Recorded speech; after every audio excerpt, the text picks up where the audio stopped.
pilot dito sa Metro Manila. Pero ano po timeline na maaabot din ang mga taga-probinsya? Naikwento ba sa inyo ng DOTR at ng DSWD, Mayor? Yes.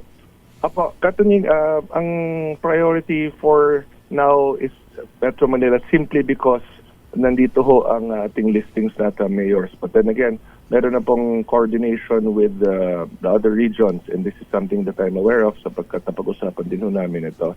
Tayo po'y sumama rin sa naging press conference last week ho dito sa Malacanang, at narinig ko naman po yung mga tugon ho ni na Secretary Gatchalian at Secretary Lopez patungkol dito. Dahil ang Metro Manila ho ay dito lang mismo yung 17 mayors natin. Yung listings po, mabilis hong na-submit. In fact, that afternoon po, no, yung pagkatapos sa aming pagpupulong sa Malacanang, si Secretary Gatchalian mismo ang namuno sa pagpupulong naman with our heads ng aming City Social Welfare and Development Department. So, yan po ay dahil lang nandito tayo sa Metro Manila kaya mas mabilis. Pero susunod na po yung ibang bahagi ng ating bansa.